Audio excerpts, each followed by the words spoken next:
All right, welcome back. Some sad news to report. Some breaking news out of New York City. We're learning that 2 people have been killed, 9 others injured when they were struck by a vehicle in Lower Manhattan during 4th of July celebrations this evening, according to Fox 5 New York. We heard from New York City officials, including New York City Mayor Eric Adams. Again, we're working with preliminary details right now. Let's listen in to what they know so far.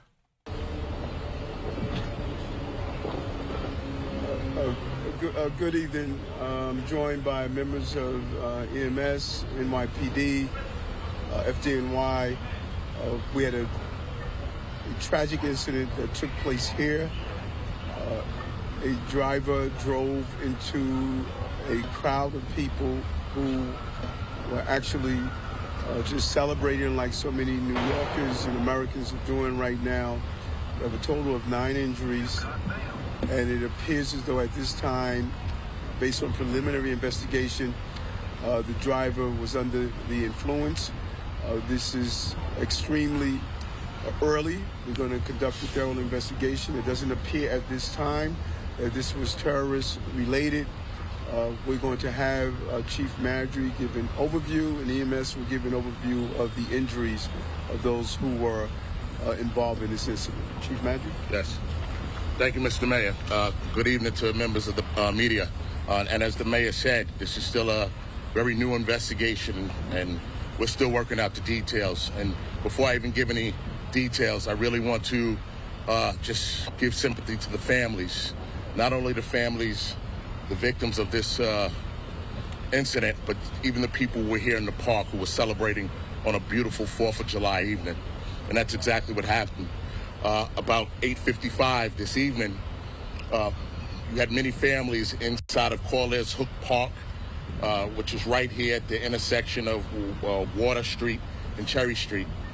As these families were enjoying the 4th of July celebration, a gray pickup truck, a Ford F150, driving at a high rate of speed on Water Street eastbound, ran through the intersection of Water Street and Cherry Street, through the stop sign, up onto the sidewalk, into Corliss Hook Park, and struck people who were out enjoying the evening.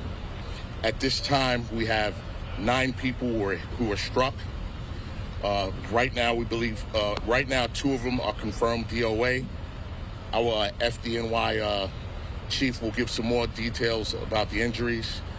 Right now, this is an active investigation. Responding officers who did arrive on the scene did smell some alcohol, but we are still in the process of doing testing with our highway unit, our IDTU unit. So as this information becomes available, we will update the press into exactly the condition of the driver and anything else that we learn. But right now, we do not feel that this is a terrorism-related event.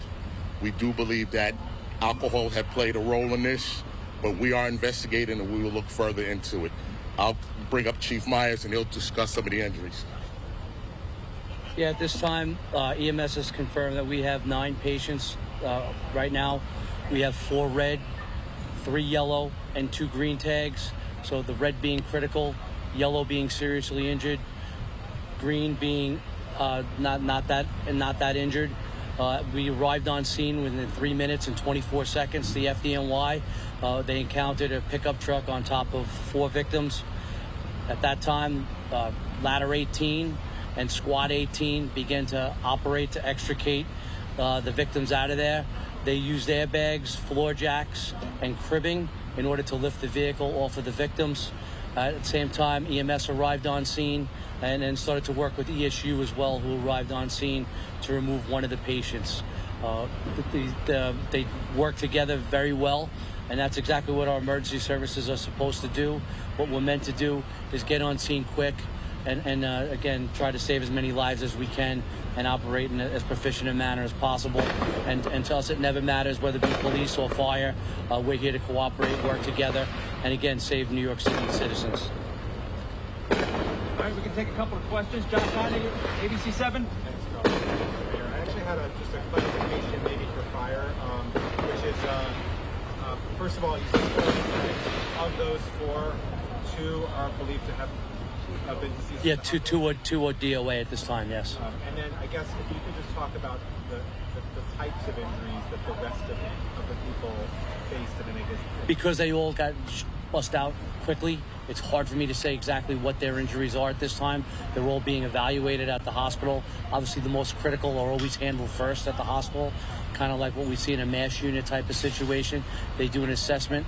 They try to take care of the people who are most critical. Then they move to the next, so seriously injured folks. We don't have the extent of those injuries yet. Thankfully, like we said, we have 2 green tags, and there was a lot of people over here when we first arrived. They had up to 200 people who were on scene already. So obviously it could have been a lot worse than it was. Although, like the police chief said and the mayor said, you know, our heart goes out to those folks that did get hurt and did get injured. thank you, Chief. Dean Moses, AM New York. So witnesses told me that they may have pulled the driver out of the car after this happened. Can you talk about that? What exactly happened? Yes. During the course of our investigation, we do believe that initially that there were people who were there at the scene who grabbed the driver, removed the driver, and made sure the driver didn't leave until first responders made it to the scene. Any other questions over here? No? Go ahead. Can you speak to how many minors were involved with this accident? We're still verifying the ages, but we do believe we had a mother who was here with 2 young children. We have them at the hospital. We're just verifying the ages, but we do believe they were young. All right, Josh, I got one more question. Mr. Mayor, I guess obviously this is a very extraordinarily busy night for the city, and it's only 10:45. I wonder if you could speak to just the stakes at a higher level. You've got this massive event, obviously, that's being watched around the world, but you also have, even 500,000 people that have to stay safe. And how complex the night has been and will continue to be. That's a good question. And when you look at the fact we also had an officer-involved shooting, we had several other incidents.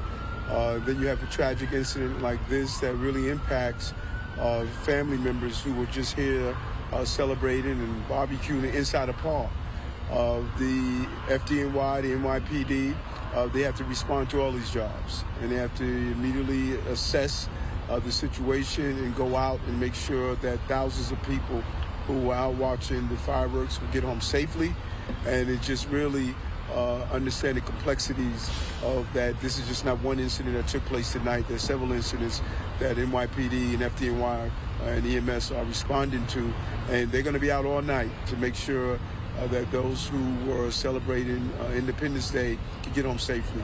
And this is just one of those tragic incidents that's really going to impact this community, and we're going to come in and make sure counselors are here.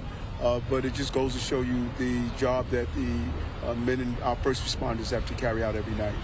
All right, good. Thank you, everyone, for your time and attention. Thank you.